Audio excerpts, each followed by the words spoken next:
कि आज युवाओं में धर्म के प्रति झुकाव और रुझान बढ़ रहा है। एकदम बढ़ रहा है। अभी ये जो रथ निकला था वहाँ करीब करीब मेरे हिसाब से 90% युवा थे। बिल्कुल 90% एकदम। रथ भी वही तान रहे थे, नाच गान भी वही कर रहे थे, भजन कीर्तन भी वही कर रहे थे। अब मेरे आज से 40 वर्ष पहले जिस टाइम में 20 वर्ष का था या 18 वर्ष का था, वहाँ ये नहीं था। राधा कृष्ण रथ यात्रा के इतिहास के बारे में जानना चाहेंगे। राधा कृष्ण मंदिर का इतिहास करीब करीब 94 ईयर्स 94 वर्ष आगे से शुरू हुआ है। विराटनगर की जो रथ यात्रा है ये बाकी रथ यात्रा से इसको अलग और खास क्यों बनाती है? रथ यात्रा जो अभी चल रहा है वहाँ 1988 से ही विराटनगर में खट यात्रा का कार्यक्रम शुरू हुआ। सर, हमारे दर्शक जानना चाहेंगे कि ये खट यात्रा क्या है? खट यात्रा भगवान का ही छोटे रूप में नगर परिक्रमा कराने का एक विधि है। ये जो रथ यात्रा निकलती है इसके लिए भक्तों के लिए आध्यात्मिक महत्व क्या है? जो उत्साह वहाँ दिखता है, जो भीड़ उमड़ती है, सबको विश्वास क्या है कि उनको शांति मिलेगा, उनको जो डोरी है वो छूने से पुण्य प्राप्ति होगा। जो धार्मिक रूप में जो मान्यता बना हुआ है उन्हीं के आधार पर ये लोग आते हैं। नमस्कार दोस्तों, आप सभी का स्वागत है हमारे पॉडकास्ट में। मेरा नाम विवेक संतोष है और आज मैं आप सभी के साथ बहुत ही खास अवसर पर जुड़ा हूँ। आज हमारे साथ है राधा कृष्ण मंदिर समिति विराटनगर के अध्यक्ष श्री कैलाश रेग्मी जी। ये हमारा हिंदी में पहला पॉडकास्ट है क्योंकि अब समय आ गया है कि हम अपनी रथ यात्रा की भव्यता को केवल नेपाल तक ही सीमित ना रखें बल्कि पड़ोसी मुल्क भारत के साथ भी साझा करें। कहीं ना कहीं हमारी इस रथ यात्रा की प्रेरणा वहीं के पुरी के रथ यात्रा से जुड़ी हुई है और आने वाले समय में इसे और भी जल्द वैश्विक स्तर पर ले जाने की कोशिश करेंगे। आज हम राधा कृष्ण रथ यात्रा के इतिहास, इसकी भव्यता, आध्यात्मिक महत्व और इसके सामाजिक प्रभाव के बारे में विस्तार से बातचीत करेंगे। तो आइए शुरुआत करते हैं इस खास संवाद की।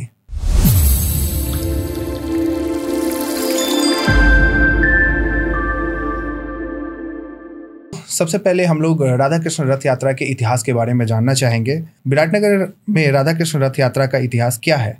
यह परंपरा यहाँ कब और कैसे शुरू हुई थी? नमस्कार।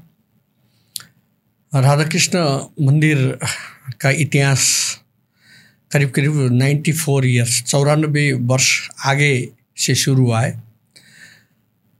उस टाइम आसाम से एक ब्राह्मण परिवार विराटनगर आए थे। उन्होंने अभी जहाँ मंदिर है उसी जगह 1988 वो विक्रम संवत में वहाँ भगवान राधा कृष्ण का एक छोटा सा मंदिर का स्थापना किए और खुद वहाँ पुजारी रहकर उन्होंने कार्य किया। अब उसी परंपरा से वहाँ चलता रहा और आज तक वो मंदिर में वो विशाल रूप 1988 से आज तक चल रहा है। इतिहास यही है, लेकिन इसका स्थापना इंद्रलाल भट्ट जी ने किए थे। सर, तो ये इंद्रलाल भट्ट जी तो अब इस दुनिया में नहीं रहे होंगे? नहीं, बिल्कुल नहीं। तो इस परंपरा को उनके किसी वंशज निभा रहे होंगे, मुझे तो लगता है। नहीं, उसके बाद इस चैप्टर में ये मंदिर में बहुत लोग आ गए। अच्छा। वहाँ एक उनके कज़न थे पुजारी पुण्य प्रसाद जी, और उन्होंने वहाँ फिर उनके देहांत के बाद उनने पूजा पाठ शुरू किए। उन्होंने करीब करीब ये परंपरा को 60 वर्ष ढाना और अभी उन्हीं की वंशज के उनके छोटे बेटे ने ये काम कर रहे हैं पुजारी के रूप में। और इस बीच में वहाँ वो छोटा मंदिर 2017 साल में आकर बड़ा मंदिर का रूप लिया, बड़ा मंदिर बन गया। उसमें उस टाइम भोपाल मान सिंह कार्की और सत्यनारायण धनावत जो थे उन्होंने मंदिर बनाने के लिए बहुत बड़ा योगदान दिए। इतिहास यही बता रहा है। अब वहाँ एक टीम भी बना जो पहले के पूर्व प्रधानमंत्री थे मातृका प्रसाद कोइराला लगायत का एक टीम जो वहाँ कमेटी बना और उन्होंने आज तक इसको कंटिन्यू किया। और इस टाइम बहुत कमेटी बनते गए और अभी जो बना हुआ है वो हम लोग के टीम बना हुआ है और वहाँ मुझे अध्यक्ष का पद दिया गया है और मेरे साथ 11 आदमी वहाँ टीम में हैं और हम ही अभी वो मंदिर को देख रेख कर रहे हैं और वहाँ काम चल रहा है। वो मंदिर जो बना हुआ था, वो मंदिर में से नेपाल सरकार का जो रकम लगा हुआ है वो ऑपरेट करने का काम भोपाल मान सिंह कार्की ने किए थे और वो मंदिर बना हुआ था। मैं अगले प्रश्न पे बढ़ूँ उससे पहले मैं आपको एक चीज़ बता देना चाहता हूँ कि सर नेपाल से हैं और मैं इंडिया से हूँ, तो मेरे लिए हिंदी बोलना तो बहुत ही आसान है, लेकिन सर के लिए काम बहुत कठिन है। पर फिर भी सर आप लोगों के लिए बहुत मेहनत कर रहे हैं और कोशिश कर रहे हैं कि शुद्ध हिंदी में आपको वो सारी संवाद को बता सके। तो थोड़ी सी परेशानी होगी, पर आप लोग थोड़ा सा कष्ट उठाइए और इस पॉडकास्ट को सुनिए। तो आगे का प्रश्न सर आपसे ये है कि विराटनगर की जो रथ यात्रा है, ये बाकी रथ यात्रा से इसको अलग और ख़ास क्यों बनाती है? भाषा में मुझे थोड़ा कठिनाई हो रहा है, लेकिन कोई दिक्कत नहीं, मैं कोशिश कर रहा हूँ जितना हो सके आप लोग को समझाऊँ। जी सर। रथ यात्रा जो अभी चल रहा है, वहाँ 1988 से ही विराटनगर में खट यात्रा का कार्यक्रम शुरू हुआ और 5 मंदिर मिलके विराटनगर में 4 लोग ने कंधे पर 4 लोग ने भगवान को विराटनगर में परिक्रमा कराने का चलन उस टाइम से शुरू हुआ। सर हमारे दर्शक जानना चाहेंगे कि ये खट यात्रा क्या है? खट यात्रा भगवान का ही छोटे रूप में नगर परिक्रमा कराने का एक विधि है। वो खट क्या होता है, कंधा में 4 व्यक्ति ने कंधा में भगवान को रख के नगर परिक्रमा कराने का एक परंपरा शुरू हुआ था उस टाइम, और 2024 साल तक चला।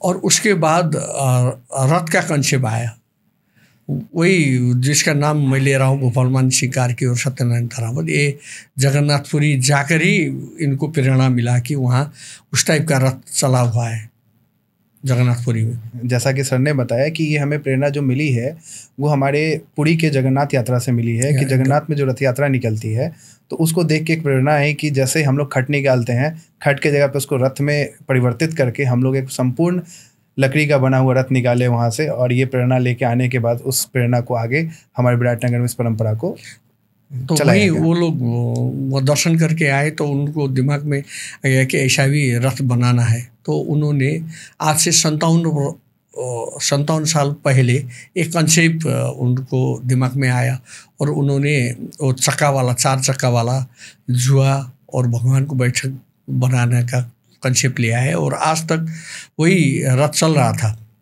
1 साल तक। अब अभी आकर हम लोग ने उसको मॉडिफाई किया या उसको डिस्टे करके नए रथ को निर्माण किए हैं, जो परसों हम लोग ने विराटनगर में विशाल रथ प्रस्तुत किए।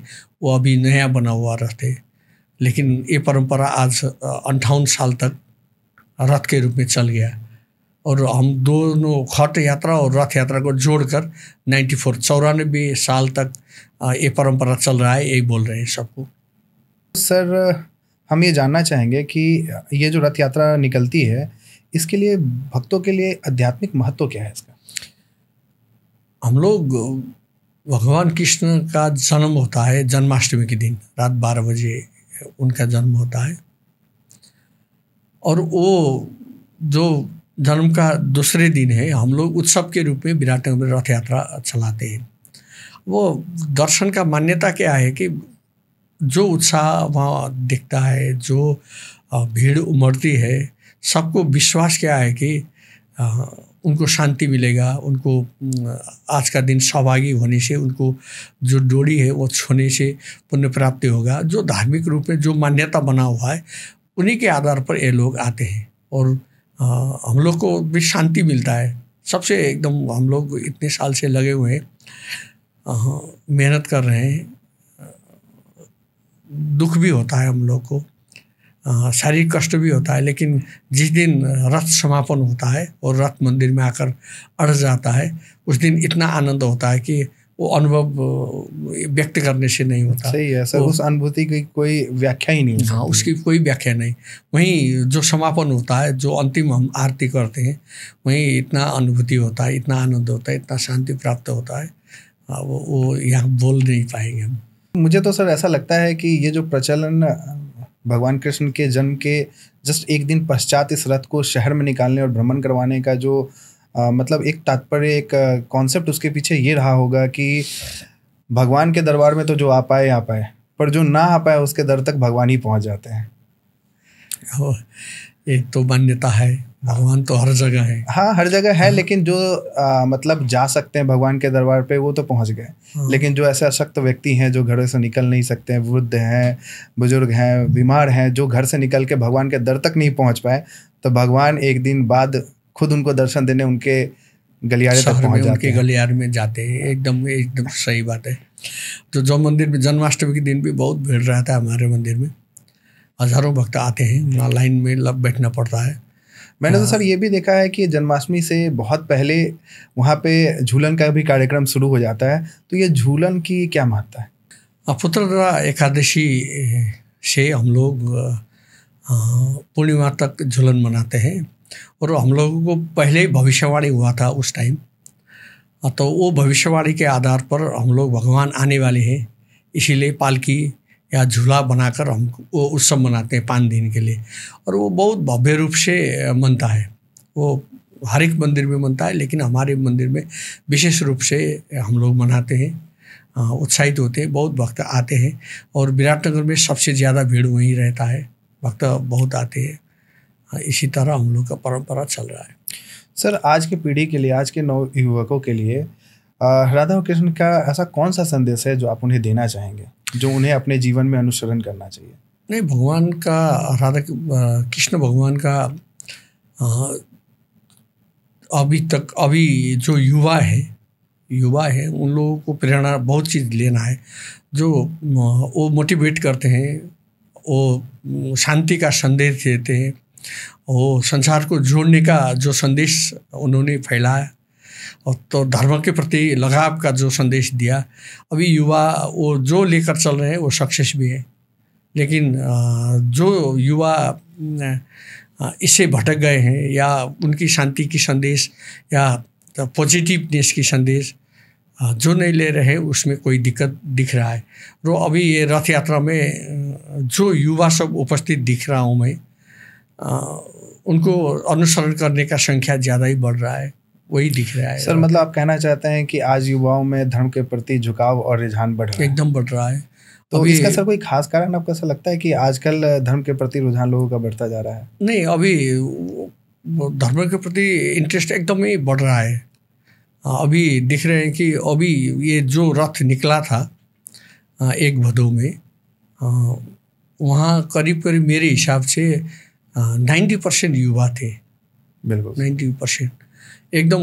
रथ भी वही तान रहे थे, और नाच गान भी वही कर रहे थे, भजन कीर्तन भी वही कर रहे थे।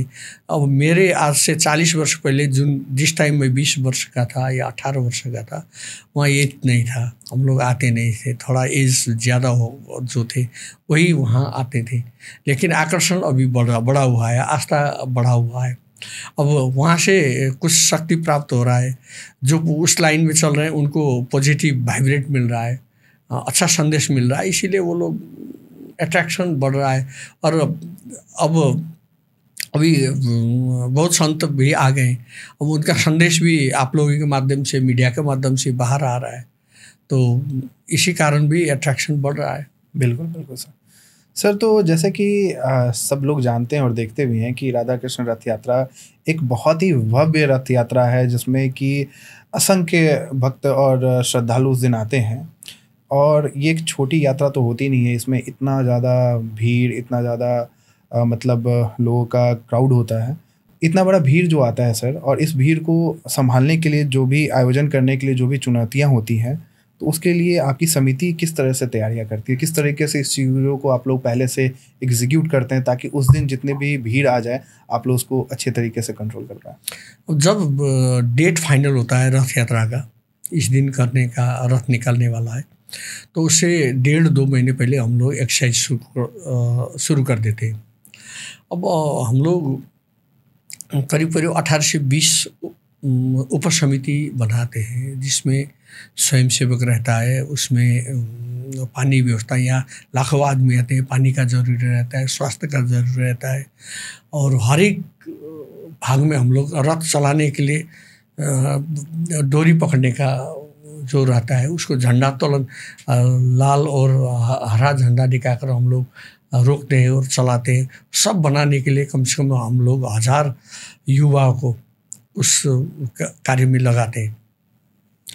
उसकी व्यवस्थापन हम लोग करते हैं। उसको सबसे ज़्यादा चुनौती वही है हम लोगों को। तो आपको ऐसा क्या लगता है कि इस व्यवस्था में जो आपने बोला कि सब में चुनौती है, तो इसमें जो सबसे बड़ी चुनौती आपको लगती है, जो मतलब सबसे ज़्यादा आपको परेशान कर देती है, वैसी चुनौती क्या है सर? सबसे ज़्यादा चुनौती भीड़ का है। जी बिल्कुल, अत्यधिक भीड़ वहाँ रहता है। हम लोग जितना भी स्वयंसेवक या सुरक्षाकर्मी या जो भी निकाय हम लोग परिचालित करते हैं वो लगभग फेल हो जाता है। जैसे इस साल भी हमने 1000 स्वयंसेवक और बाकी उपसमिति बनाया था और 1000 प्रहरी को परिचालित किए थे, लेकिन हम भी रथ में चल रहे थे तो सब भीड़ ने हमको छरपस्ट कर दिया। लेकिन वहाँ शांतिपूर्वक चला। भीड़ इतना ज़्यादा है और भीड़ डिसिप्लिन में चलता है। सबका उद्देश्य एक ही रहता है कि रथ को भगवान को शांतिपूर्वक नगर परिक्रमा ये चीज़ तो मैंने भी देखा है कि सर यहाँ पर डिसिप्लिन बहुत होता है। और जब भी रथ खींचा जाता है तो आपने जैसे पहले ही बताया कि भीड़ में स्वयंसेवक उसको लेके चलते हैं, तो यहाँ स्वयंसेवक की भी छोटी छोटी टुकड़ी होती है। उनका काम होता है कि एक जगह से दूसरे जगह तक वो लेके जाएंगे, फिर उसको दूसरे को हैंड ओवर करेंगे। तो ये एक बहुत बढ़िया टीम वर्क और कोऑर्डिनेशन देखने को मिलता है। तो सर एक और चीज़ मैं जानना चाहूँगा कि सुरक्षा और भीड़ नियंत्रण जो होता है उसके लिए क्या क्या आप लोग अलग से व्यवस्था करते हैं? जो यहाँ हमारे शीडो साहब है जो जिला देखते हैं जी, उनके नेतृत्व में एक बैठक होता है रथ यात्रा से 1 महीना पहले।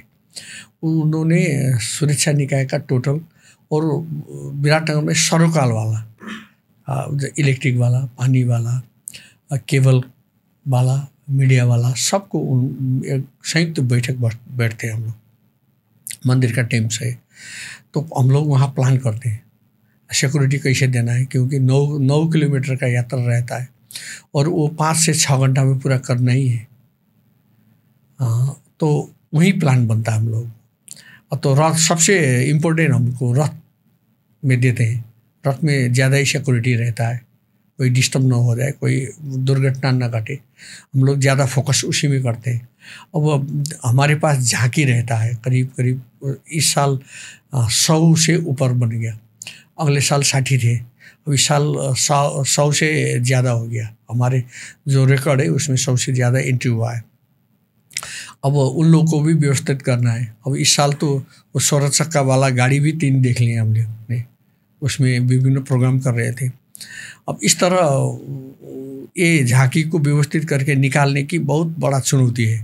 लेकिन अब कृपा बना हुआ है हम लोगों को कि आज तक ये चेन पुलिंग या छोटा मोटा दुर्घटना के आगे कुछ नहीं हुआ है। सर मुझे जहाँ तक लगता है कि आगे नहीं होने के कारण यहाँ के प्रशासन, आपकी मंदिर समिति और बाकी लोगों का एक कोऑर्डिनेशन और एक बहुत बेटर डिसिप्लिन है जो इसको मेंटेन करके रखता है। एकदम बिल्कुल, क्योंकि मैंने देखा है कि जब यात्रा निकलती है तो एक पूरे डिसिप्लिन के साथ निकलती है। जब तक आगे से वो लाइट रेड से ग्रीन नहीं होता है तब तक आगे से स्वयंसेवक रस्सी नहीं खींचते हैं। या मुझे लगता है कि इतना बड़ा रथ निकलता है तो उसको एक कंट्रोल करने के लिए शायद उसमें कोई हाइड्रोलिक ब्रेक रखा हुआ है।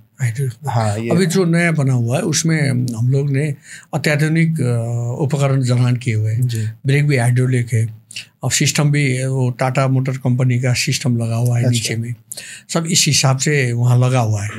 और सबसे हमारा रथ में डिसिप्लिन एकदम ज़्यादा ही ज़रूरी है, क्योंकि मास इतना ज़्यादा है कि डिसिप्लिन नहीं रहेंगे तो सब अस्त व्यस्त रहेगा। और सबसे गजब बात क्या है कि वहाँ अब जो गलत उद्देश्य से 10-20-50 कोई आया हुआ वो गलत हुआ, लेकिन जो बाकी लोग हैं 100% का उद्देश्य एक ही है कि भगवान को नगर परिक्रमा करवाना है और उनको सकुशल उनका जगह पहुँचाना है।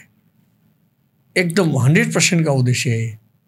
बाकी हमको तो कुछ और नहीं लग रहा है। अब सर कुछ असामाजिक तत्व होते हैं, उनको तो कुछ किया नहीं जा सकता है, पर फिर भी जितना कंट्रोल हो सकता है मुझे लगता है कि हमारे प्रशासन करती है। एकदम कर रहा है। तो सर जैसे हमारे प्रशासन, पुलिस है और हमारे स्वयंसेवक हैं और बाकी जैसे आपने बताया कि इलेक्ट्रिक वाले हो गए, तो उन लोगों के बीच में हम लोग कैसे तालमेल को बिठाते हैं?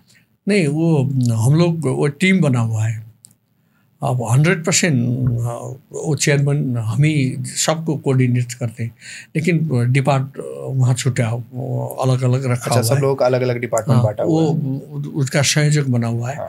उनसे हम बात करते हैं, जहाँ प्रॉब्लम है उसको सॉल्व करने की कोशिश करते हैं, लेकिन ज़्यादातर प्रॉब्लम आता नहीं, सबको मिलाकर ही ले जाते हैं। वहाँ आज तक उतना लंबा चौड़ा विवाद कहीं नहीं हुआ।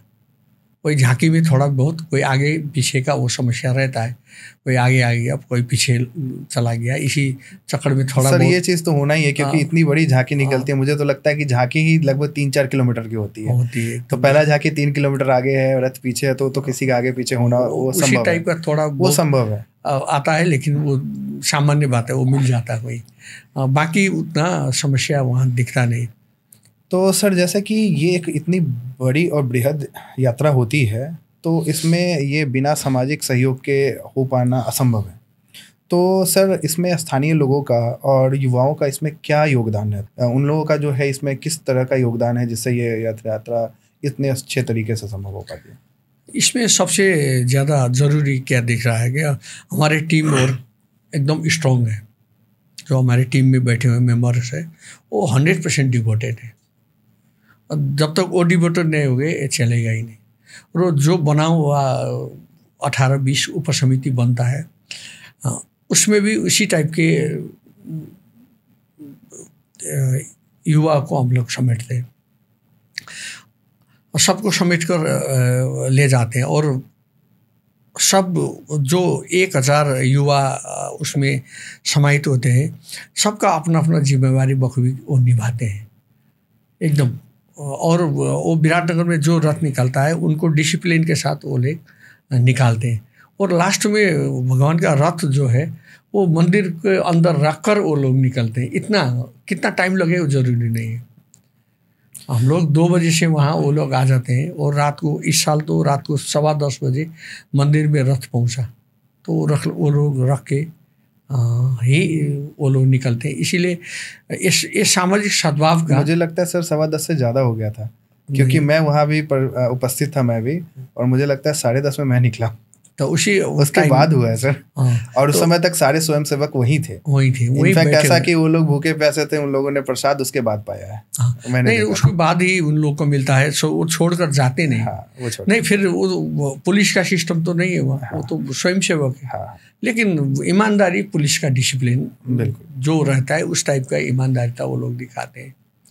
इसीलिए मुझे क्या लगता है कि अट्रैक्शन तो युवाओं को ज़्यादा ही बढ़ रहा है। वो फिर कल से कहाँ चले गए अभी तक मुझे, हम लोग को कांटेक्ट में नहीं है। वो जो 1000 थे, 5 अभी हमारे पास हैं, बाकी कोई नहीं। लेकिन वो फिर 11 महीने दिखते भी नहीं, फिर 11 महीने के बाद ऑटोमेटिकली वो लोग हमारे पास आ जाते हैं। सर एक सवाल और मेरे मन में और बाकी लोगों के भी मन में उठता होगा कि उस युवाओं में सिर्फ पुरुष हैं कि महिलाएं भी? महिला भी ज़्यादा है। महिलाएं ज़्यादा हैं। महिला और पुरुष का संख्या लगभग बराबर है। बराबर है, लेकिन भीड़ भाड़ ज़्यादा है तो हम लोग प्रयोग सही जगह पर, जहाँ भीड़ भाड़ ज़्यादा होता है, युवाओं को, जेंट्स युवाओं को ज़्यादा प्रयोग करते हैं। और रथ का डोरी में या कहीं सेफ साइड में महिलाओं को प्रयोग करते हैं, लेकिन बराबर करते हैं हम लोग। लेकिन मैंने भी देखा है महिलाएं कुछ कम नहीं है सर, उनका भी सहयोग पुरुष से बिल्कुल कम नहीं रहा है। मैंने देखा उनको खींचते हुए। क्या है ना कि यहाँ पे महिला पुरुष की बात ही नहीं रह जाती, यहाँ पे आस्था और भक्ति की बात होती है, और जब आस्था और भक्ति की बात आती है तो सारी चीज़ें बहुत पीछे रह जाती हैं एकदम। तो सर एक और सवाल है आपसे कि अब हमारी जो भव्यता है वो बढ़ती तो जा रही है, लेकिन क्या इसमें लोगों के संख्याओं में बढ़ोतरी हुई है या कुछ कमी हुई है? संख्या में हम लोग को लगता है अगले साल से कुछ कम नहीं हुआ। अगले साल जो 2-4 साल से हम लोग दिख रहे हैं रथ यात्रा में संख्या तो बढ़ ही रहा है। अब अभी मेरा डाटा क्या बोल रहा है, अभी कुछ समय पहले जो ऑब्जर्वर टीम है मेरे, सीनियर आदमी सब है, कोई प्रोफेसर है, कोई स्कूल के टीचर है, हेड सर है, उनसे मेरा बात हुआ था। तो उन्होंने मुझे क्या बता रहे थे कि तो इंडिविजुअल वो व्यक्ति से बात कर रहे थे, तो आप कहाँ से आए हैं और कैसे आए? तो कोई बता रहा था कि एक बम्बई से आया हूँ, मैं स्पेशल यही रथ के लिए आया हूँ, रथ के दिखने के। तो आप कहाँ बैठे हैं, कैसे है, क्या चल रहा है? तो वो बोल रहा था 3 दिन पहले मैं विराटनगर आया, मैं कोई होटल में बैठा हूँ। तो ये रथ खत्म होगा, अब मैं जाऊँगा। तो आप यही रथ के लिए आए हैं, तो 100% मैं ये रथ के लिए आऊँ। मैं कितना साल से आ रहा हूँ। इस टाइप के आदमी बहुत वहाँ मिले, कोई गुजराती मिले, कोई दिल्ली वाले मिले, कोई कहाँ के मिले। तो अभी हमारे छिमेकी राष्ट्र भारत से भी मेरे कैलकुलेशन में 14-15%, 20% तक पब्लिक आए हुए हैं। नहीं तो विराटनगर का पॉपुलेशन तो कितना, 2 लाख का आरआरई में। छिमेकी जिला से कितना आते हैं, ओरा, तो आते कहाँ से? तो नहीं, बिल्कुल आते हैं सर, क्योंकि मैंने भी नोटिस किया है कि जब जिस दिन रथ यात्रा होती है उस दिन भारतीय गाड़ियों की संख्या बढ़ जाती है। रोड पे हमें अक्सर देखने को मिल जाता है, और ख़ास करके अररिया पूर्णिया का नंबर तो बहुत कॉमन होता है देखने को। और एक चीज़ और मैं आप लोगों को बताना चाहूँगा कि अभी सर ने बोला था कि लोग मुंबई से आके यहाँ होटल में बैठे थे। बैठने का मतलब होता है नेपाली में स्टे करना। तो बाहर से भी लोग आते हैं, स्टे करते हैं। हमारी भव्यता को अगर जानना है, जिनको पता है या उनके कोई रिश्तेदार यहाँ रहते हैं या किसी ने किसी को इन्फॉर्म किया है, तो लोग आते हैं, स्टे करते हैं और सच में इस रथ यात्रा का आनंद लेते हैं। और इस रथ यात्रा की भव्यता पुरी के रथ यात्रा से कुछ भी कम नहीं है, बिल्कुल से ज़्यादा है। तो सर इस बार नया रथ बनाया गया है जी, तो इसको क्यों बनाया गया और इसके पीछे की क्या प्रेरणा है? पहले का जो अभी नया रथ बना हुआ है, पहले का रथ 57 साल पुराना था, वो जीर्ण हुआ था, उसके ऊपर ही भाग डोलने लगे गया था। और हम लोग बनाने की सोच रहे थे, लेकिन उसमें कष्ट ज़्यादा आ रहा था, पैसे का थोड़ा दिक्कत चल रहा था, हम लोग बना नहीं पा रहे थे। लेकिन बहुत जगह हम लोग ने अप्रोच किया हुआ था। तो अभी हाल ही में विराटनगर महानगर पालिका को हम लोग ने अप्रोच किया, उनको मेयर साहब को हम लोग ने अप्रोच किया। तो उन्होंने हम लोग को खुद बुलाकर रथ बनाओ, नया बनाओ बोल दिए।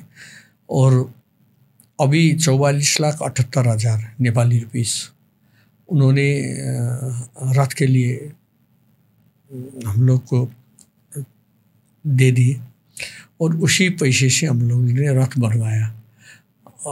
अभी भी रथ का 2-3%, 4% काम बाकी है, क्योंकि रथ निकालना था, इसीलिए काम कंप्लीट नहीं हुआ। अब कुछ दिन बाद हम वो काम पूरा करेंगे। तो पुराना रथ पुराना ही हो गया था और नया का जरूरी था। और विराटनगर में एक दिक्कत क्या थी कि उस रथ में 22 पिलर था। अभी हम लोग ने 4 पिलर खाली खड़ा किए हैं, और भगवान को एकदम सब जगह से, खाली पीछे साइड से भाई सब जगह से दिखने, वो हम लोग को रथ यात्रा का दिन अनुभव भी हुआ। आप भी बता रहे थे। हाँ सर, ये मैंने भी अनुभव किया कि पहले अगर सामने से ना देख पाए तो साइड से देखने में बड़ा ही दिक्कत होता था, पर इस बार भगवान की छवि को हम लोग ने प्रत्यक्ष देखा और सारे साइड से अच्छे तरीके से दिख रहा था। तो उस टाइप का रथ हम लोग ने बनाया। और हम लोग ने रथ को इतना सीरियसली छोटे छोटे चीज़ में ध्यान दिए, उसमें उच्च कोटि का कारीगर प्रयोग किए, उसमें छोटे छोटे बूटा को ध्यान दिया गया। भगवान कृष्ण भगवान को क्या क्या चीज़ मन पड़ते हैं, मयूर मन पड़ते हैं, गाय मन पड़ते हैं, जो उनको फेवरेट थे। तो क्या सर इन सारी चीज़ों की नक्काशी की गई है उसमें? कारीगरी, वो बूटा काटा हुआ है। हाँ, मतलब नक्काशी करके बनेगी। तो ये सारी चीज़ें सर जो है वो हाथों से बनाया गया या मशीन के द्वारा? बिल्कुल, वहाँ मशीन का प्रयोग ही नहीं हुआ।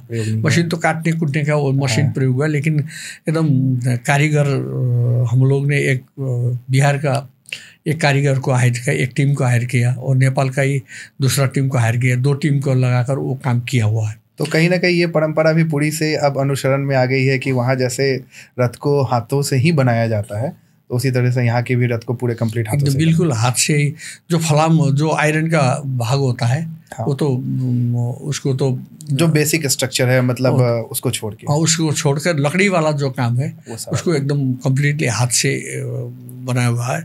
और वहाँ पर जो कारीगरी हुआ है, आज तक मुझे जो रिव्यू मिल रहा है 100% खुश आदमी। बिल्कुल सर, मैंने भी रथ को देखा और वो अलग से ही एक अलग खूबसूरती के साथ चमक रहा था, उसकी एक अलग ही छवि दिख रही थी।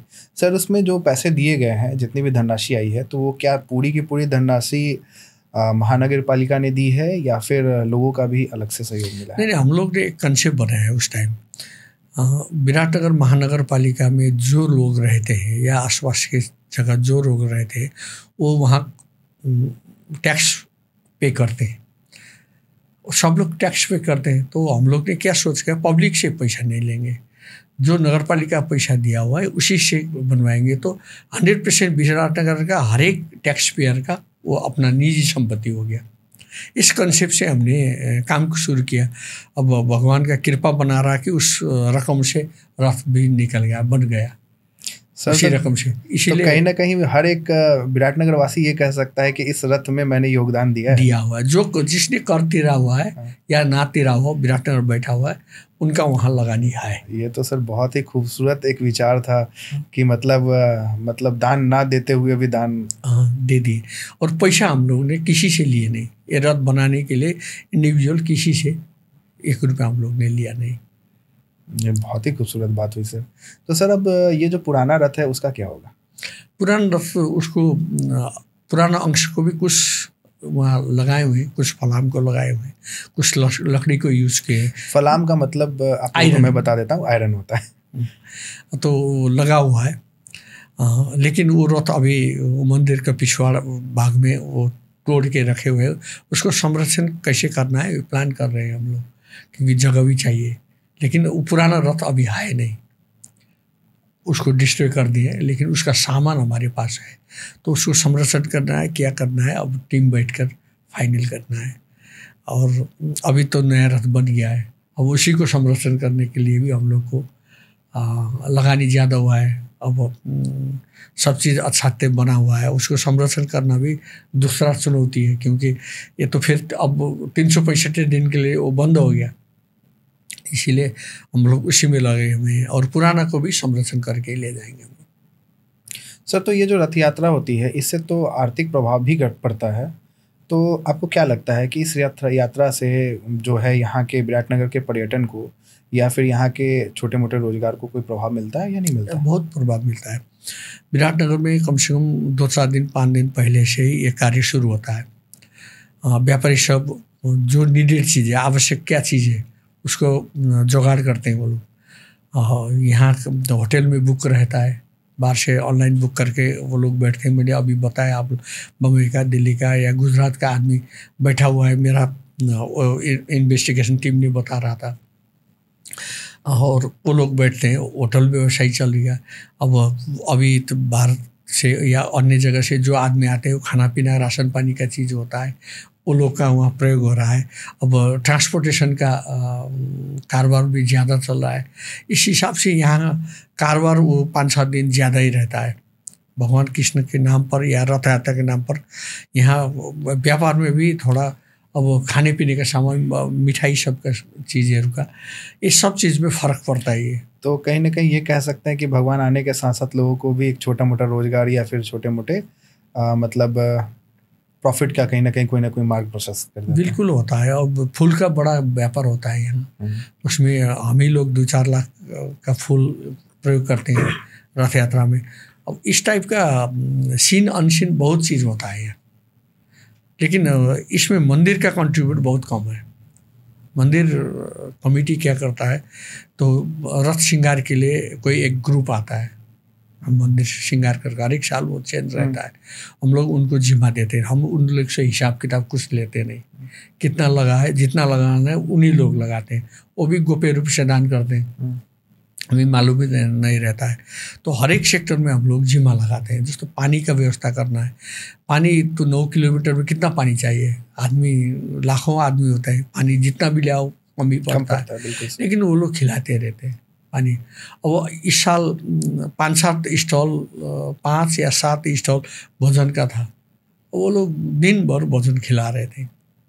तो सर ये जो भोजन का स्टॉल होता है, ये किन्हीं का पर्सनल होता है या मंदिर समिति के द्वारा होता है? नहीं, मंदिर कमेटी इसमें कोई इन्वॉल्व नहीं है, खाली वो लोग हम लोग को खिलाना है। ये लोगों का पर्सनल दान करने का, अपना सेवा करने का, वो लोग एक टीम बनाते हैं और उसमें सेवा करते रहते हैं, हम लोग इजाज़त देते हैं। तो ऐसा तो बहुत सारा सर सेवा का स्टॉल लगता है टोटल। हाँ, एकदम बिल्कुल वो लगता है। अब हेल्थ कैंप वाला अभी 14 हेल्थ कैंप का लगा हुआ था, उस मीटिंग में मैं भी था।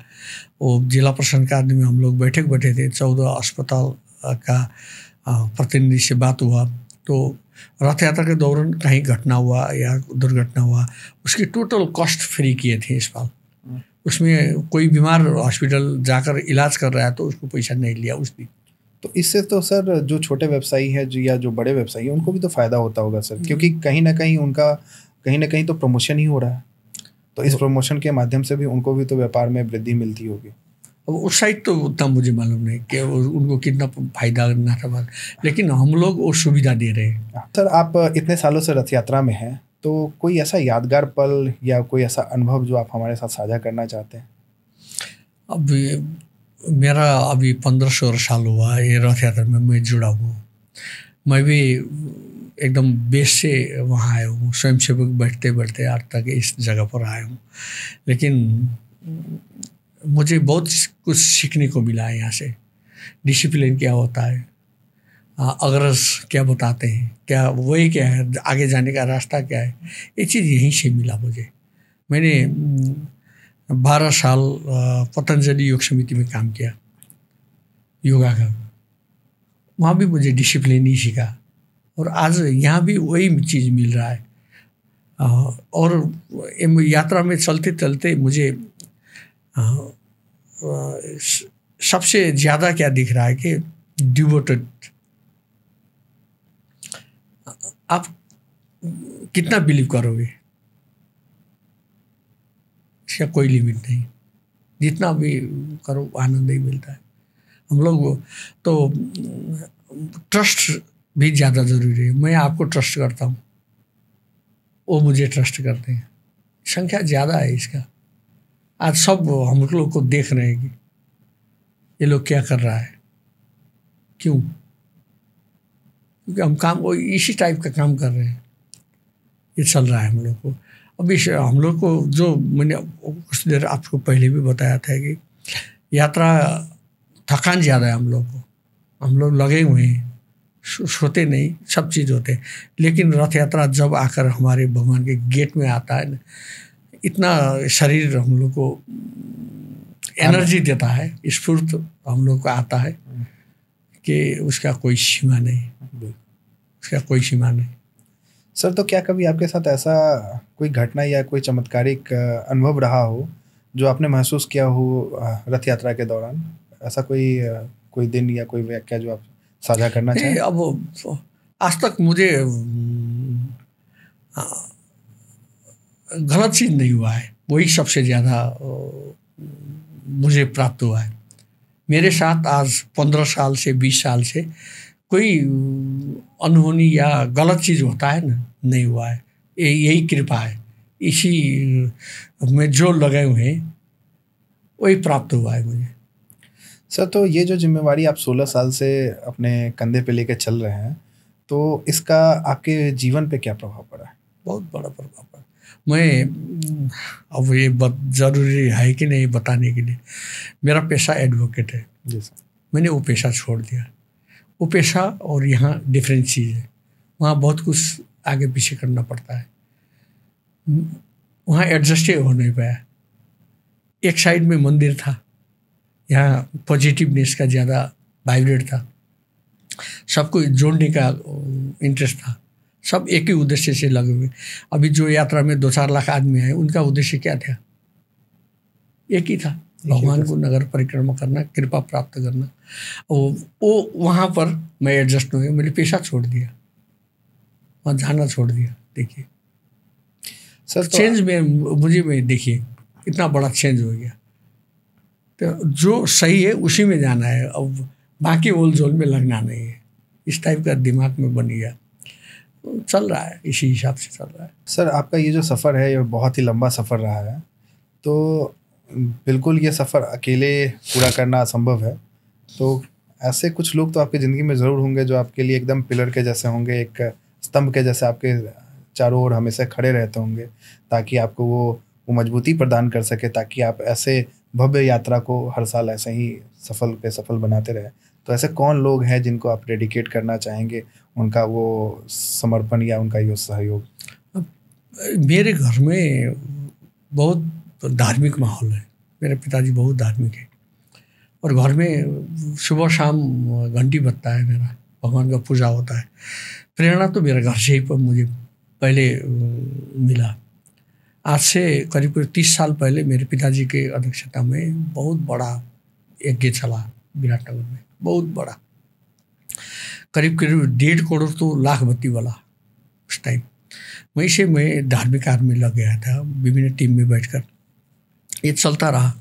और बहुत जगह यज्ञ किए, बहुत कार्यक्रम में सहभागी हुए। अब ये मंदिर में जुड़ने के बाद मेरा जो अभी टीम है ना, वही सबसे मेरा पिलर है। वो टीम में जो मेंबर सब है स्ट्रॉन्ग पिलर है। वो यदि मुझे साथ नहीं देते तो मैं कहीं का नहीं रहता। एक अकेले से कुछ होने वाला नहीं। वो तो बिल्कुल है सर, लेकिन ऐसे कुछ 2-4 नाम जो आप जिन्हें लोगों तक बताना चाहें, साझा करना चाहें, जिनका बहुत ज़्यादा ही योगदान है। वो वहाँ मेरे कार्यालय देखते हैं, निर्मल पौडेल, वो वहाँ जमे हुए हैं। वो उनको 30 साल 35 साल का उनको अनुभव है। तो वहाँ का छोटे छोटे चीज़ का वही हमको बताते हैं। हम पूछते रहते हैं कहाँ है कि कैसा है, वो बताते हैं। और बाकी जो मेरा अभी टीम है वो सब है। अब इंडिविजुअल किसका नाम, सभी लगे हुए हैं उसमें, सब लगे हुए तो फिर किसी का नाम लेना हो या नहीं लेना ये नाइंसाफ़ी हो जाएगी। थोड़ा बिल्कुल दिक्कत रहता है सर। तो अब ये रथ यात्रा का कुछ भविष्य दृष्टिकोण तो होगा ही कि इसको भविष्य में हमें कहाँ लेके जाना है, किस स्थान तक इसको लेके जाना है। कुछ ऐसा प्लानिंग जो आप आने वाले 5 या 10 वर्षों में इसको लेके आप सोच रहे हो या देख रहे हो अपने मन में? नहीं, इसको अब वर्ल्ड वाइड रूप में हम लोग आगे लाने का सोच रहे हैं। वो अभी जो चल रहा है सोशल मीडिया का ज़माना, यूट्यूब का ज़माना, हम लोग सब उन लोगों को अब इनवाइट करेंगे, यहाँ हम लोग शेयर करेंगे। आइए संसार को दिखाइए कहाँ कहाँ क्या हो रहा है। आप लोग बहुत चीज़ दिखाते हैं, हाँ, कभी जगन्नाथपुरी को दिखाते हैं, कभी दूसरे कुछ को दिखाते हैं। मैंने आइए हमारे साथ विराटनगर में ये रथ यात्रा को थोड़ा अनुभव कीजिए, यहाँ क्या हो रहा है, हम लोग जो बोल रहे हैं ये सही है कि गलत है। हमारे बारे में भी एनालिसिस कीजिए, सही है गलत है। वो वहाँ आप लोग को आने के लिए जो सहयोग चाहिए हम लोग टीम देने को तैयार है। आप लोग को यहाँ कोई दिक्कत नहीं रहेगा। और इसको संसार भर दिखाइए भगवान कृष्ण का किस तरह से प्रचार हो रहा है, या उनको विराटनगर में उनको सम्मान किया हुआ है, इसको आगे ले जाना ज़रूरी है। और ये प्रयास हम लोग कर रहे हैं और करेंगे भी। सर, तो जैसा कि आपने आग्रह किया कि इंडिया के क्रिएटर्स या बाहर के क्रिएटर्स यहाँ आके इस यात्रा को भी अनुभव करें और इसको देश और दुनिया से साझा करें, पर जैसा कि वो इंडिया से आ रहे हैं तो उनके यहाँ कोई नोन नहीं है, कोई जान पहचान के नहीं है, तो उनको परेशानी हो सकती है या उनको समझ में नहीं आए कि क्या करना है, कैसे करना है। तो उसमें क्या मंदिर समिति उनकी कोई सहयोग कर सकती है? बिल्कुल करेगा, एकदम। आप लोग आइए, हम लोग स्वागत करते हैं। मंदिर समिति जो भी किस्म का सहयोग करना पड़ेगा वो ज़रूर करेगा। हमें हमारे नंबर लीजिएगा, हमारे मेल ईमेल कीजिएगा आने के लिए। यहाँ हम लोग आप लोग को जो जिस किस्म का सहयोग, प्रशासनिक सहयोग, बाकी सहयोग चाहिए, हम लोग एकदम ज़रूर एक करने के लिए तैयार है।